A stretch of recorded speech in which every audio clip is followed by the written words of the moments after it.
Welcome to PM Ready, your guide to becoming PMP certified. This lesson is about enterprise environmental factors and organizational process assets. There are many factors that can influence a project. Some of these factors can have a positive influence on the project, and others can have a negative influence. PMI has organized these factors into enterprise environmental factors and organizational process assets. Which of these factors are categorized as enterprise environmental factors and which are categorized as organizational process assets can be quite confusing at first. In an effort to clear this up, we'll analyze the definitions and then look at several examples. Enterprise environmental factors are defined by PMI as conditions that are not under the immediate control of the project team, that influence, constrain, or direct the project. These can be either internal or external to the organization. They can be tangible or intangible. They can be physical or digital. Organizational process assets, on the other hand, are defined by PMI as plans, processes, policies, procedures, and knowledge bases that are specific to and used by the performing organization. Notice that organizational process assets are only internal, never external. For example, an industry knowledge base is not an organizational process asset because it's external to the organization. Only knowledge bases within the organization are part of the organizational process assets. External knowledge bases are categorized as enterprise environmental factors. Also note that organizational process assets are not physical assets. They may be stored in physical form, such as policies and procedures being written down on paper, but the policies and procedures themselves are not physical. The tool that knowledge is stored in is an enterprise environmental factor, but the knowledge stored in it is an organizational process asset if it's internal to the organization.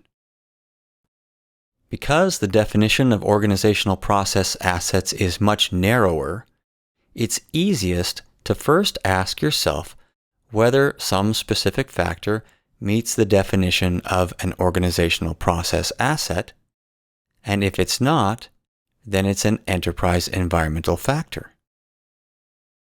In this lesson, I've gone through the PMBOK guide and gathered up all of the information about enterprise environmental factors and organizational process assets from all of the different sections and chapters and consolidated it all into this one lesson, which identifies the commonalities and themes that will help you to remember them and how they're used. Enterprise environmental factors and organizational process assets are inputs to many of the project management processes, especially the planning processes.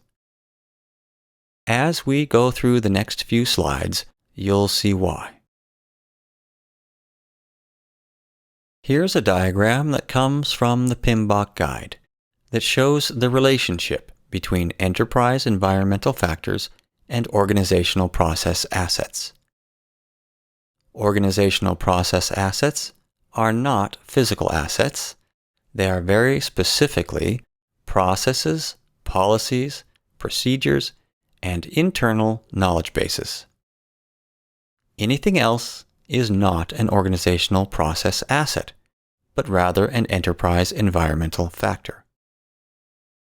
Because these factors are such common inputs to so many project management processes, it's important to be aware of them and to think of them as you manage your project and as you prepare to take the PMP Certification Exam.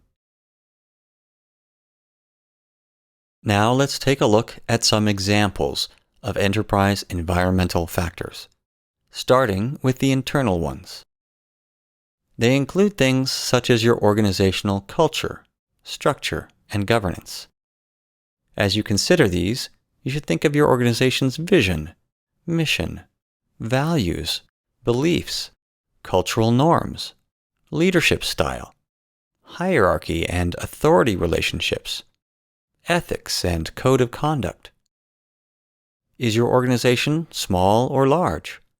Structured or informal? How do people interact in order to get things done?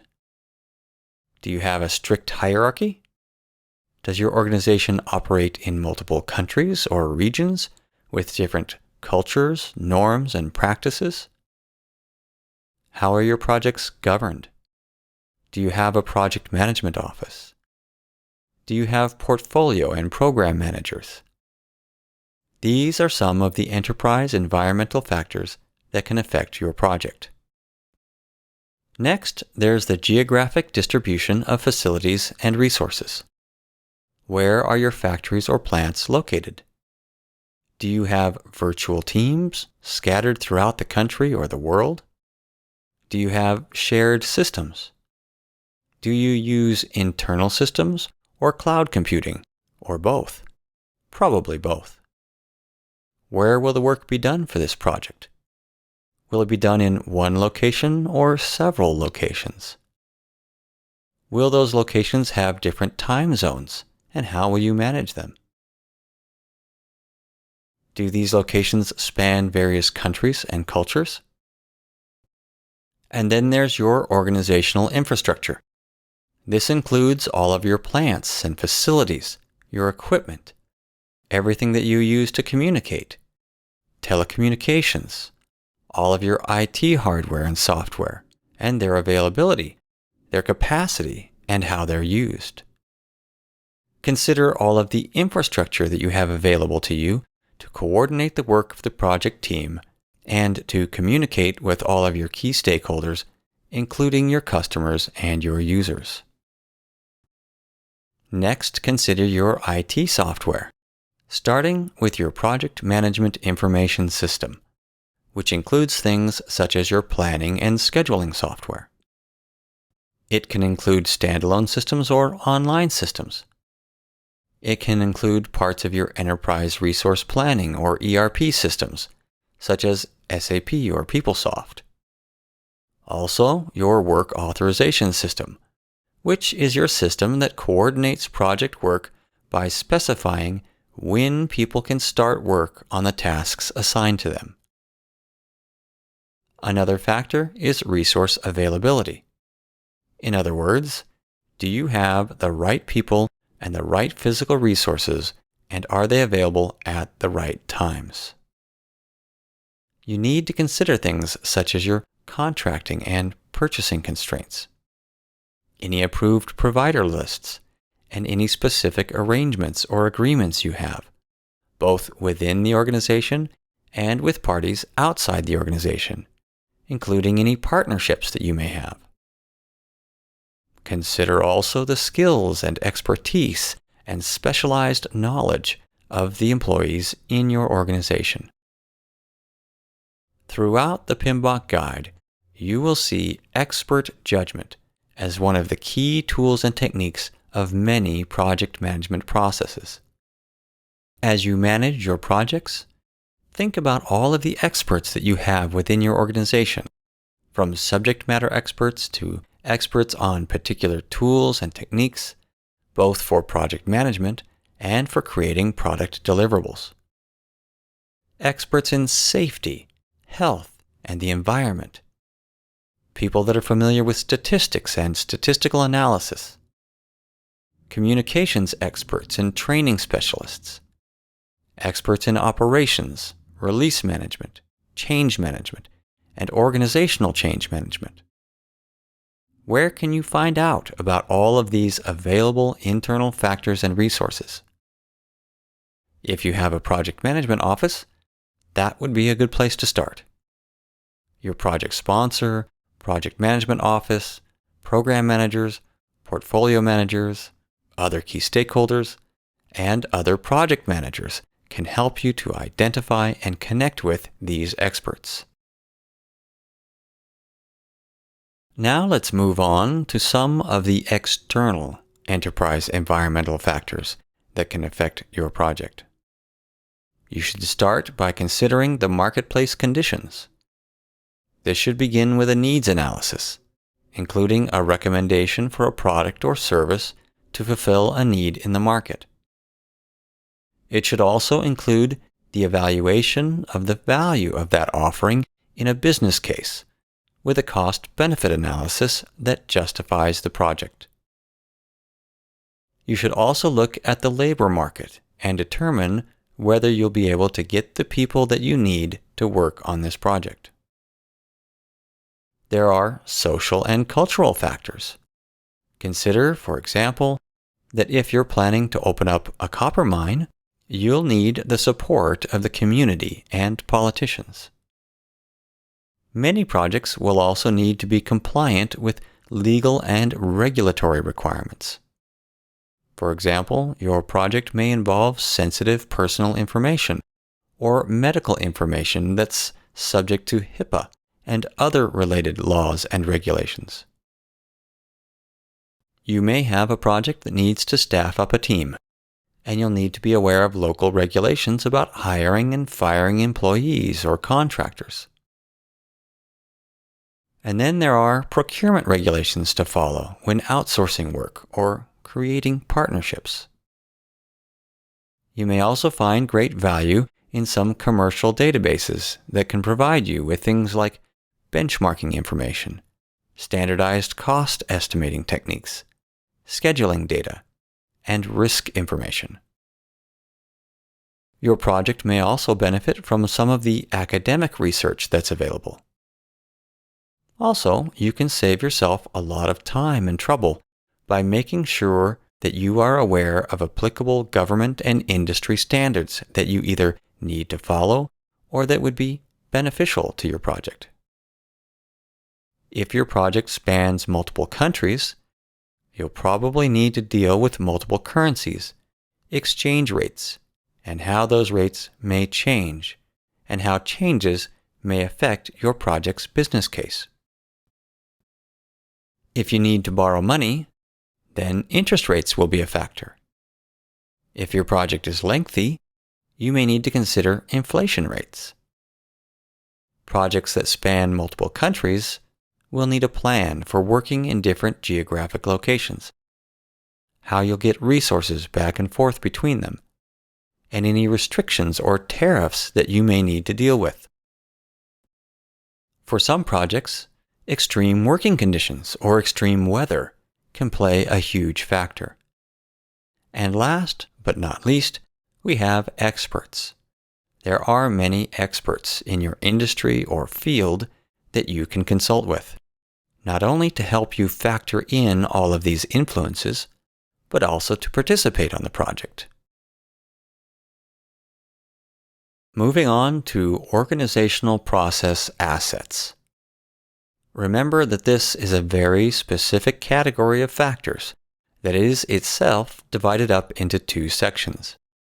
Number 1, plans, processes, policies, procedures, guidelines, and such. And number 2, organizational knowledge bases. These include your organization's lessons learned repositories, templates, forms, and policies and procedures for change control, risk, quality, procurement, communications, and so on. You may also have examples from previous projects of things like completed schedules, risk analysis, and earned value analysis. Note that the organizational process assets available to you also include those of all of the organizations involved in the project, including suppliers, contractors, partners, clients, and so on. At this point, I'd like to share some of the things that I've learned by looking at all of the references to organizational process assets throughout the PMBOK guide. One of these is that many of the processes have outputs that include updates to the project management plan and other project documents, but also to organizational process assets. Most of the time, this will be updates to your organization's knowledge bases to include information about the project, such as financial performance, lessons learned, performance metrics, issues, defects, and procurement information. Occasionally, this may also include updates to the organization's policies, procedures, and guidelines to incorporate lessons learned into the standard practices of the organization. Organizational process assets that are useful inputs to the initiating and planning processes include your organization's policies and procedures regarding human resources, health, safety, physical security, information security, communications, quality, procurement, and the environment. It may even include guidelines for how the project management processes should be tailored to individual projects. Other common examples include samples, standards, or recommended practices for estimation techniques, process audits, improvement targets, checklists and templates for project management plans, and other project documents. Much of this information will come from your project management office, or your program or portfolio managers, or other project managers. For procurement, you may have pre-approved seller lists and agreements, and information about the capabilities of suppliers and partners, including lessons learned about how best to work with them. Organizational process assets that can be of benefit to the executing, monitoring, and controlling processes include your organization's change control procedures, templates for traceability matrices, financial controls procedures that you need to follow when it comes to expense reports and reporting time. You should appropriately integrate your organization's accounting codes for tracking project expenses and tie them into your work breakdown structure. And you'll also have standard contracts and templates and boilerplates that you need to use in your project. Your organization may also have certain defined procedures for how to manage issues and defects. It should include how to manage shared resources, including how they're assigned to projects and then released when their work is done. Larger organizations will also typically have standard procedures for prioritizing work, getting it approved, and issuing work authorizations. And there are more organizational process assets that you see over and over again in the executing, monitoring, and controlling processes of your project. One of these is your organization's communications requirements. Your organization may have specific technology that's used, recommended, or even required. You may have vast archives of physical and digital media that you can use. Retention schedules are often based on legal requirements and specify that certain information should be stored, how long it should be retained, and when and how it should be disposed of at the end of the retention period. You'll want to make use of your organization's collaborative tools, but also to ensure that you follow information security policies and practices. Some of the templates that you may have available to you that apply to this phase of your project include the risk register, the issue log, and the change log. Also, your organization will have criteria around proposal evaluation, how to measure performance, and how to verify and validate the product, service, or result of your project. Organizational process assets that can affect the closing phase of your project include how final project audits and evaluations should be done, how deliverables should be accepted, how to close out contracts, how to reassign resources when they're no longer needed, and how to transfer knowledge to production or operations. The organizational knowledge bases or repositories that you should use and update throughout your project include information about lessons learned, configuration management, financial data, issue and defect management, metrics, and project files from previous projects. Sometimes it can be difficult to determine whether something is an enterprise environmental factor or an organizational process asset. Remember that organizational process assets are only internal factors and that they are not physical assets. They are specifically processes, policies, procedures, and corporate knowledge bases. That's it. So where would you categorize software tools? The key here is to focus on the definitions and descriptions of enterprise environmental factors versus organizational process assets. You can find this on pages 37 through 41 of the PMBOK guide. On these pages, it specifically categorizes scheduling software tools as an enterprise environmental factor. However, the schedules from prior projects are categorized as organizational process assets. Sometimes it just depends on whether the emphasis is on the tool, which is an enterprise environmental factor, or on the data in the tool, which is an organizational process asset, or on the policy or requirement to use a specific tool, which is, again, an organizational process asset. Also, the PMBOK guide is not without some minor flaws. Heresy, I know. For example, software tools are listed as an organizational process asset in section 13.2.1.6. This is not consistent with the definition. In this case, I think listing it as an organizational process asset is a small mistake. Policies or guidelines to use a specific tool are organizational process assets, but the tools themselves are enterprise environmental factors. And that's it for this lesson.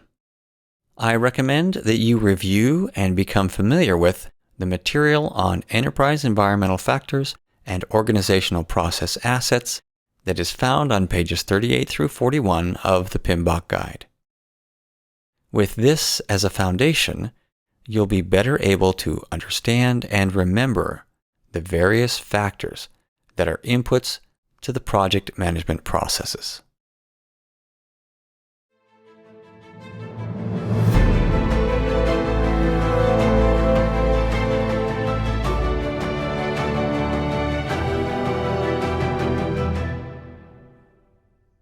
PM Ready is a publication of PM Guaranteed and is based on the Project Management Institute's PMBOK guide.